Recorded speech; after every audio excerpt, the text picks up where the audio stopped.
Lukas pasal 22. Rencana untuk membunuh Yesus. Hari Raya Roti Tidak Beragi yang disebut Paskah sudah dekat. Imam-imam kepala dan ahli-ahli Taurat mencari jalan bagaimana mereka dapat membunuh Yesus, sebab mereka takut kepada orang banyak. Yudas mengkhianati Yesus. Maka masuklah iblis ke dalam Yudas yang bernama Iskariot, seorang dari ke-12 murid itu. Lalu pergilah Yudas kepada imam-imam kepala dan kepala-kepala pengawal bait Allah dan berunding dengan mereka, bagaimana ia dapat menyerahkan Yesus kepada mereka. Mereka sangat gembira dan bermumpakat untuk memberikan sejumlah uang kepadanya. Ia menyetujuinya, dan mulai dari waktu itu, ia mencari kesempatan yang baik untuk menyerahkan Yesus kepada mereka tanpa setahu orang banyak.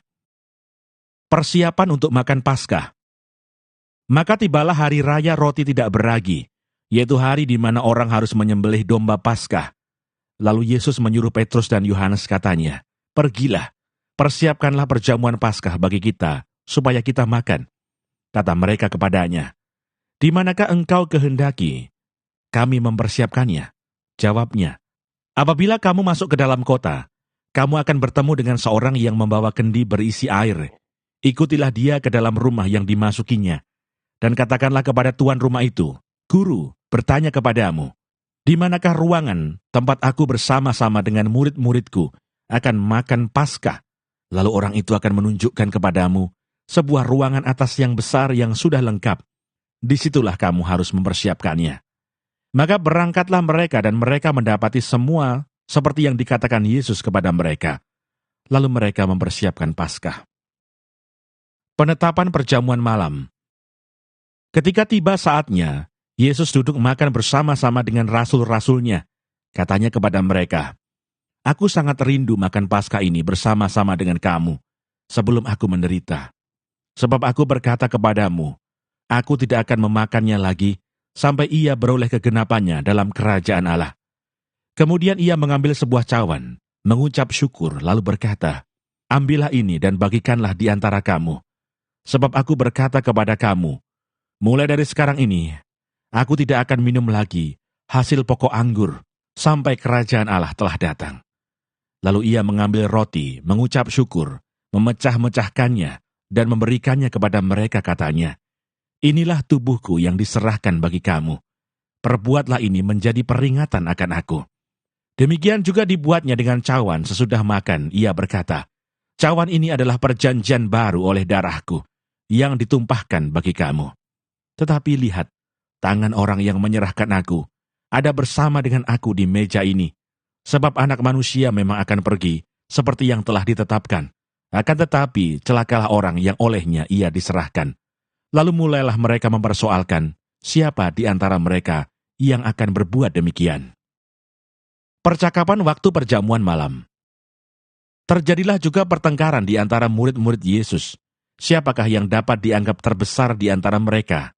Yesus berkata kepada mereka, "Raja-raja bangsa-bangsa memerintah rakyat mereka, dan orang-orang yang menjalankan kuasa atas mereka disebut pelindung-pelindung. Tetapi kamu tidaklah demikian, melainkan yang terbesar di antara kamu hendaklah menjadi sebagai yang paling muda dan pemimpin sebagai pelayan. Sebab siapakah yang lebih besar, yang duduk makan atau yang melayani? Bukankah dia yang duduk makan? Tetapi aku ada di tengah-tengah kamu sebagai pelayan. Kamulah yang tetap tinggal bersama-sama dengan aku dalam segala pencobaan yang aku alami. Dan aku menentukan hak-hak kerajaan bagi kamu, sama seperti Bapakku menentukannya bagiku. Bahwa kamu akan makan dan minum semeja dengan aku di dalam kerajaanku, dan kamu akan duduk di atas tahta untuk menghakimi ke-12 suku Israel. Simon, Simon, lihat, iblis telah menuntut untuk menampi kamu seperti gandum.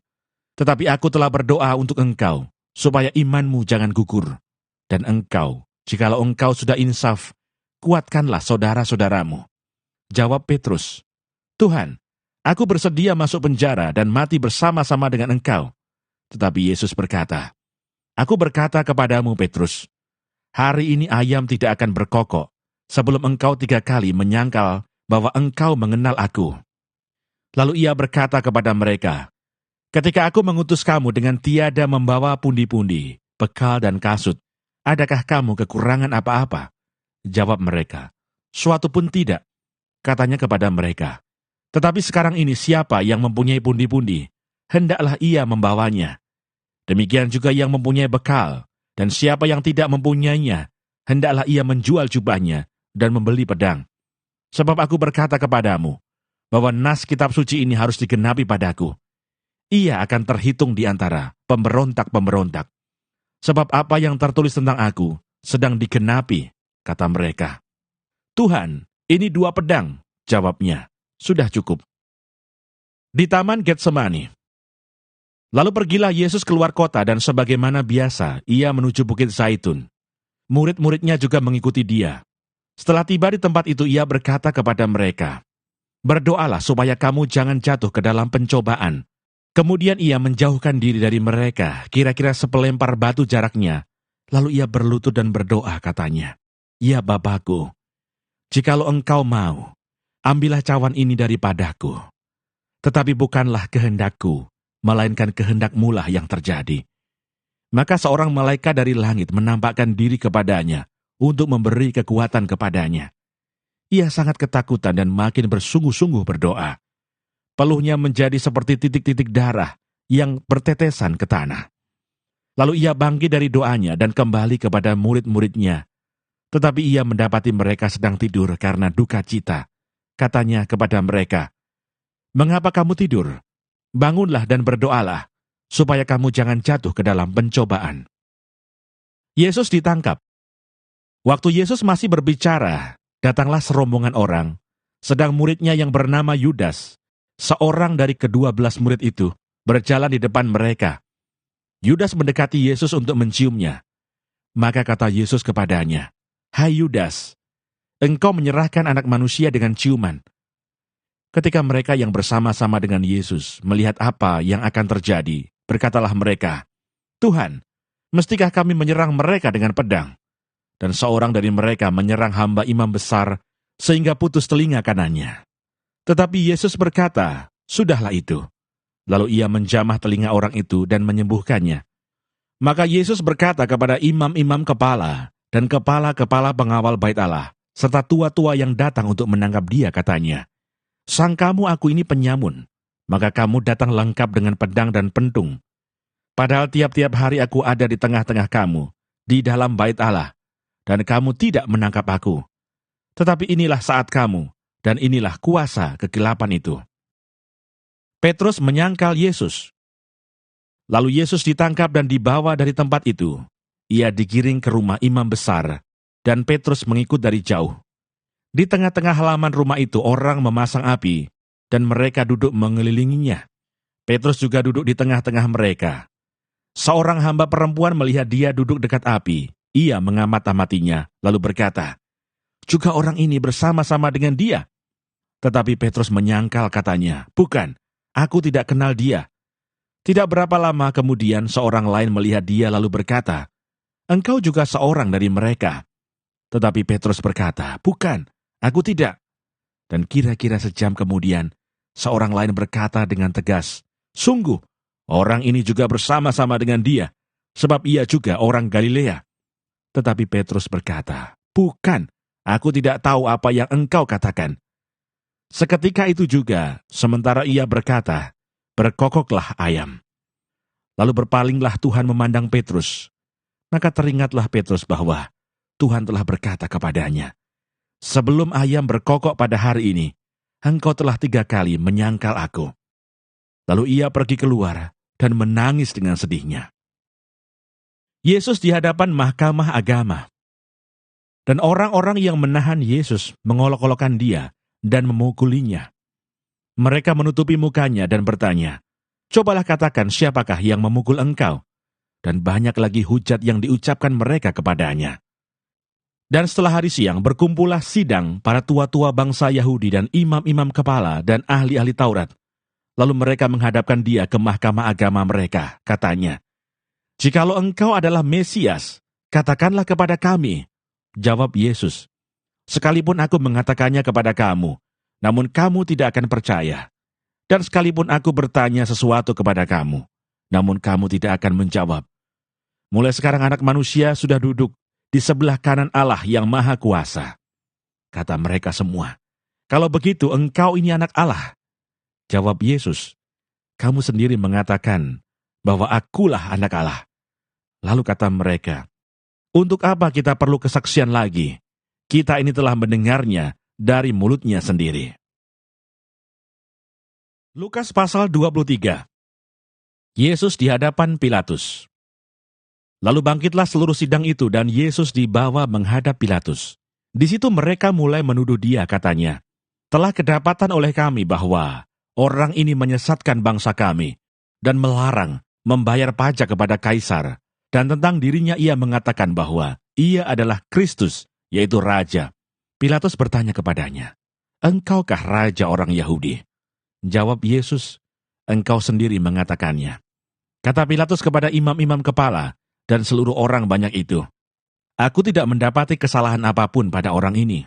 Tetapi mereka makin kuat mendesak, katanya, "Ia menghasut rakyat dengan ajarannya di seluruh Yudea. Ia mulai di Galilea dan sudah sampai ke sini."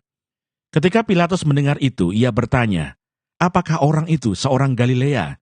Dan ketika ia tahu bahwa Yesus seorang dari wilayah Herodes, ia mengirim dia menghadap Herodes, yang pada waktu itu ada juga di Yerusalem. Yesus di hadapan Herodes. Ketika Herodes melihat Yesus, ia sangat girang, sebab sudah lama ia ingin melihatnya, karena ia sering mendengar tentang dia. Lagi pula ia mengharapkan melihat bagaimana Yesus mengadakan suatu tanda. Ia mengajukan banyak pertanyaan kepada Yesus, tetapi Yesus tidak memberi jawaban apapun. Sementara itu imam-imam kepala dan ahli-ahli Taurat maju ke depan dan melontarkan tuduhan-tuduhan yang berat terhadap dia. Maka mulailah Herodes dan pasukannya menista dan mengolok-olokkan dia. Ia mengenakan jubah kebesaran kepadanya, lalu mengirim dia kembali kepada Pilatus. Dan pada hari itu juga bersahabatlah Herodes dan Pilatus. Sebelum itu mereka bermusuhan. Yesus kembali di hadapan Pilatus. Lalu Pilatus mengumpulkan imam-imam kepala dan pemimpin-pemimpin serta rakyat dan berkata kepada mereka, "Kamu telah membawa orang ini kepadaku sebagai seorang yang menyesatkan rakyat. Kamu lihat sendiri bahwa aku telah memeriksanya, dan dari kesalahan-kesalahan yang kamu tuduhkan kepadanya, tidak ada yang kudapati padanya. Dan Herodes juga tidak, sebab ia mengirimkan dia kembali kepada kami. Sesungguhnya tidak ada suatu apapun yang dilakukannya yang setimpal dengan hukuman mati. Jadi aku akan menghajar dia lalu melepaskannya. Sebab ia wajib melepaskan seorang bagi mereka pada hari raya itu." Tetapi mereka berteriak bersama-sama, "Enyahkanlah dia, lepaskanlah Barabas bagi kami." Barabas ini dimasukkan ke dalam penjara berhubung dengan suatu pemberontakan yang telah terjadi di dalam kota dan karena pembunuhan. Sekali lagi Pilatus berbicara dengan suara keras kepada mereka, karena ia ingin melepaskan Yesus. Tetapi mereka berteriak membalasnya, katanya, "Salibkanlah dia, salibkanlah dia." Kata Pilatus untuk ketiga kalinya kepada mereka, "Kejahatan apa yang sebenarnya telah dilakukan orang ini? Tidak ada suatu kesalahan pun yang kudapati padanya, yang setimpal dengan hukuman mati. Jadi aku akan menghajar dia, lalu melepaskannya." Tetapi dengan berteriak mereka mendesak dan menuntut, supaya ia disalibkan. Dan akhirnya mereka menang dengan teriak mereka. Lalu Pilatus memutuskan supaya tuntutan mereka dikabulkan. Dan ia melepaskan orang yang dimasukkan ke dalam penjara karena pemberontakan dan pembunuhan itu, sesuai dengan tuntutan mereka. Tetapi Yesus diserahkannya kepada mereka untuk diperlakukan semau-maunya. Yesus dibawa untuk disalibkan. Ketika mereka membawa Yesus, mereka menahan seorang yang bernama Simon dari Kirene, yang baru datang dari luar kota. Lalu diletakkan salib itu di atas bahunya, supaya dipikulnya sambil mengikuti Yesus. Sejumlah besar orang mengikuti dia, di antaranya banyak perempuan yang menangisi dan meratapi dia. Yesus berpaling kepada mereka dan berkata, "Hai putri-putri Yerusalem, janganlah kamu menangisi aku, melainkan tangisilah dirimu sendiri dan anak-anakmu. Sebab lihat, akan tiba masanya orang berkata, berbahagialah perempuan mandul, dan yang rahimnya tidak pernah melahirkan, dan yang susunya tidak pernah menyusui. Maka orang akan mulai berkata kepada gunung-gunung, runtuhlah menimpa kami, dan kepada bukit-bukit, timbunilah kami. Sebab jikalau orang berbuat demikian dengan kayu hidup, apakah yang akan terjadi dengan kayu kering? Dan ada juga digiring 2 orang lain, yaitu 2 penjahat, untuk dihukum mati bersama-sama dengan dia. Yesus disalibkan. Ketika mereka sampai di tempat yang bernama Tengkorak, mereka menyalibkan Yesus di situ, dan juga kedua orang penjahat itu, yang seorang di sebelah kanannya, dan yang lain di sebelah kirinya. Yesus berkata, "Ya Bapa, ampunilah mereka, sebab mereka tidak tahu apa yang mereka perbuat." Dan mereka membuang undi untuk membagi pakaiannya. Orang banyak berdiri di situ dan melihat semuanya. Pemimpin-pemimpin mengejek dia, katanya, "Orang lain ia selamatkan, biarlah sekarang ia menyelamatkan dirinya sendiri. Jika ia adalah Mesias, orang yang dipilih Allah." Juga prajurit-prajurit mengolok-olokkan dia. Mereka mengunjukkan anggur asam kepadanya dan berkata, "Jika engkau adalah raja orang Yahudi, selamatkanlah dirimu." Ada juga tulisan di atas kepalanya, "Inilah raja orang Yahudi." Seorang dari penjahat yang digantung itu menghujat dia, katanya, "Bukankah engkau adalah Kristus? Selamatkanlah dirimu dan kami." Tetapi yang seorang menegur dia, katanya, "Tidakkah engkau takut, juga tidak kepada Allah, sedang engkau menerima hukuman yang sama? Kita memang selayaknya dihukum, sebab kita menerima balasan yang setimpal dengan perbuatan kita. Tetapi orang ini tidak berbuat sesuatu yang salah." Lalu ia berkata, "Yesus, ingatlah akan aku apabila engkau datang sebagai raja." Kata Yesus kepadanya, "Aku berkata kepadamu, sesungguhnya hari ini juga engkau akan ada bersama-sama dengan aku di dalam Firdaus." Yesus mati. Ketika itu hari sudah kira-kira jam 12. Lalu kegelapan meliputi seluruh daerah itu sampai jam 3. Sebab matahari tidak bersinar, dan tabir bait suci terbelah 2. Lalu Yesus berseru dengan suara nyaring, "Ya Bapa, ke dalam tanganmu kuserahkan nyawaku." Dan sesudah berkata demikian ia menyerahkan nyawanya. Ketika kepala pasukan melihat apa yang terjadi, ia memuliakan Allah, katanya, "Sungguh, orang ini adalah orang benar." Dan sesudah seluruh orang banyak yang datang berkerumun di situ untuk tontonan itu, melihat apa yang terjadi itu, pulanglah mereka sambil memukul-mukul diri. Semua orang yang mengenal Yesus dari dekat, termasuk perempuan-perempuan yang mengikuti dia dari Galilea, berdiri jauh-jauh dan melihat semuanya itu. Yesus dikuburkan. Adalah seorang yang bernama Yusuf. Ia anggota majelis besar dan seorang yang baik lagi benar. Ia tidak setuju dengan putusan dan tindakan majelis itu. Ia berasal dari Arimatea, sebuah kota Yahudi, dan ia menanti-nantikan kerajaan Allah. Ia pergi menghadap Pilatus dan meminta mayat Yesus. Dan sesudah ia menurunkan mayat itu, ia mengapaninya dengan kain lenan, lalu membaringkannya di dalam kubur yang digali di dalam bukit batu, di mana belum pernah dibaringkan mayat. Hari itu adalah hari persiapan dan Sabat hampir mulai, dan perempuan-perempuan yang datang bersama-sama dengan Yesus dari Galilea ikut serta dan mereka melihat kubur itu dan bagaimana mayatnya dibaringkan. Dan setelah pulang, mereka menyediakan rempah-rempah dan minyak mur. Lukas pasal 24. Kebangkitan Yesus. Dan pada hari Sabat mereka beristirahat menurut hukum Taurat. Tetapi pagi-pagi benar pada hari pertama minggu itu, mereka pergi ke kubur, membawa rempah-rempah yang telah disediakan mereka. Mereka mendapati batu sudah terguling dari kubur itu. Dan setelah masuk, mereka tidak menemukan mayat Tuhan Yesus. Sementara mereka berdiri termangu-mangu karena hal itu, tiba-tiba ada 2 orang berdiri dekat mereka, memakai pakaian yang berkilau-kilauan. Mereka sangat ketakutan dan menundukkan kepala. Tetapi kedua orang itu berkata kepada mereka, "Mengapa kamu mencari Dia yang hidup di antara orang mati? Ia tidak ada di sini. Ia telah bangkit.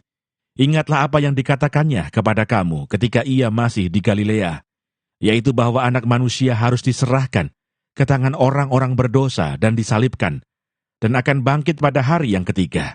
Maka teringatlah mereka akan perkataan Yesus itu. Dan setelah mereka kembali dari kubur, mereka menceritakan semuanya itu kepada ke-11 murid dan kepada semua saudara yang lain. Perempuan-perempuan itu ialah Maria dari Magdala dan Yohana dan Maria ibu Yakobus, dan perempuan-perempuan lain juga yang bersama-sama dengan mereka memberitahukannya kepada rasul-rasul. Tetapi bagi mereka perkataan-perkataan itu seakan-akan omong kosong, dan mereka tidak percaya kepada perempuan-perempuan itu.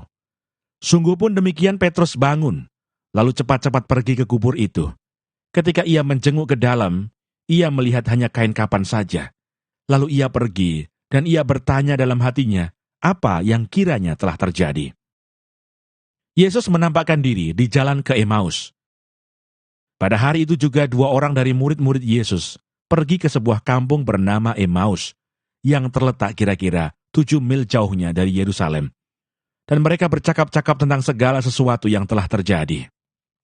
Ketika mereka sedang bercakap-cakap dan bertukar pikiran, datanglah Yesus sendiri mendekati mereka, lalu berjalan bersama-sama dengan mereka. Tetapi ada sesuatu yang menghalangi mata mereka, sehingga mereka tidak dapat mengenal Dia. Yesus berkata kepada mereka, "Apakah yang kamu percakapkan sementara kamu berjalan?" Maka berhentilah mereka dengan muka muram. Seorang dari mereka namanya Kleopas menjawabnya, "Adakah engkau satu-satunya orang asing di Yerusalem yang tidak tahu apa yang terjadi di situ pada hari-hari belakangan ini?" Katanya kepada mereka. "Apakah itu?" Jawab mereka, "Apa yang terjadi dengan Yesus orang Nazaret? Dia adalah seorang nabi yang berkuasa dalam pekerjaan dan perkataan di hadapan Allah dan di depan seluruh bangsa kami. Tetapi imam-imam kepala dan pemimpin-pemimpin kami telah menyerahkan dia untuk dihukum mati, dan mereka telah menyalibkannya. Padahal kami dahulu mengharapkan bahwa dialah yang datang untuk membebaskan bangsa Israel. Tetapi sementara itu telah lewat 3 hari sejak semuanya itu terjadi. Tetapi beberapa perempuan dari kalangan kami telah mengejutkan kami. Pagi-pagi buta, mereka telah pergi ke kubur dan tidak menemukan mayatnya. Lalu mereka datang dengan berita bahwa telah kelihatan kepada mereka malaikat-malaikat yang mengatakan bahwa ia hidup.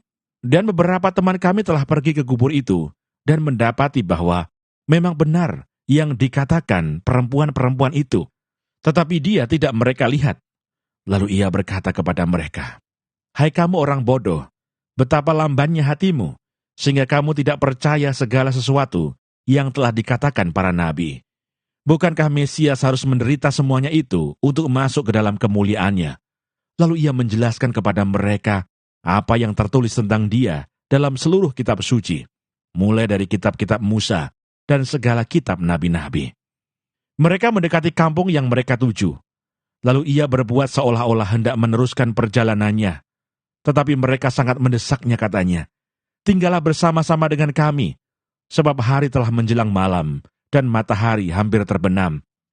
Lalu masuklah ia untuk tinggal bersama-sama dengan mereka. Waktu ia duduk makan dengan mereka, ia mengambil roti, mengucap berkat, lalu memecah-mecahkannya dan memberikannya kepada mereka. Ketika itu terbukalah mata mereka, dan mereka pun mengenal dia, tetapi ia lenyap dari tengah-tengah mereka. Kata mereka seorang kepada yang lain, "Bukankah hati kita berkobar-kobar ketika ia berbicara dengan kita di tengah jalan, dan ketika ia menerangkan kitab suci kepada kita?" Lalu bangunlah mereka dan terus kembali ke Yerusalem. Di situ mereka mendapati ke-11 murid itu. Mereka sedang berkumpul bersama-sama dengan teman-teman mereka. Kata mereka itu, "Sesungguhnya Tuhan telah bangkit dan telah menampakkan diri kepada Simon." Lalu kedua orang itu pun menceritakan apa yang terjadi di tengah jalan dan bagaimana mereka mengenal dia pada waktu ia memecah-mecahkan roti. Yesus menampakkan diri kepada semua murid. Dan sementara mereka bercakap-cakap tentang hal-hal itu, Yesus tiba-tiba berdiri di tengah-tengah mereka dan berkata kepada mereka, "Damai sejahtera bagi kamu." Mereka terkejut dan takut dan menyangka bahwa mereka melihat hantu. Akan tetapi ia berkata kepada mereka, "Mengapa kamu terkejut dan apa sebabnya timbul keraguan-raguan di dalam hati kamu? Lihatlah tanganku dan kakiku, aku sendirilah ini. Rabalah aku dan lihatlah, karena hantu tidak ada daging dan tulangnya, seperti yang kamu lihat ada padaku." Sambil berkata demikian, ia memperlihatkan tangan dan kakinya kepada mereka. Dan ketika mereka belum percaya karena girangnya dan masih heran, berkatalah ia kepada mereka, adakah padamu makanan di sini?" Lalu mereka memberikan kepadanya sepotong ikan goreng. Ia mengambilnya dan memakannya di depan mata mereka. Ia berkata kepada mereka, "Inilah perkataanku yang telah kukatakan kepadamu ketika aku masih bersama-sama dengan kamu, yakni bahwa harus digenapi semua yang ada tertulis tentang aku dalam kitab Taurat Musa dan kitab Nabi-Nabi dan kitab Mazmur." Lalu ia membuka pikiran mereka, sehingga mereka mengerti kitab suci. Katanya kepada mereka, "Ada tertulis demikian, Mesias harus menderita dan bangkit dari antara orang mati pada hari yang ketiga. Dan lagi, dalam namanya berita tentang pertobatan dan pengampunan dosa harus disampaikan kepada segala bangsa, mulai dari Yerusalem. Kamu adalah saksi dari semuanya ini, dan aku akan mengirim kepadamu apa yang dijanjikan Bapakku. Tetapi kamu harus tinggal di dalam kota ini, sampai kamu diperlengkapi dengan kekuasaan dari tempat tinggi." Kenaikan Yesus. Lalu Yesus membawa mereka keluar kota sampai dekat Betania. Di situ ia mengangkat tangannya dan memberkati mereka. Dan ketika ia sedang memberkati mereka, ia berpisah dari mereka dan terangkat ke surga. Mereka sujud menyembah kepadanya. Lalu mereka pulang ke Yerusalem dengan sangat bersuka cita. Mereka senantiasa berada di dalam bait Allah dan memuliakan Allah.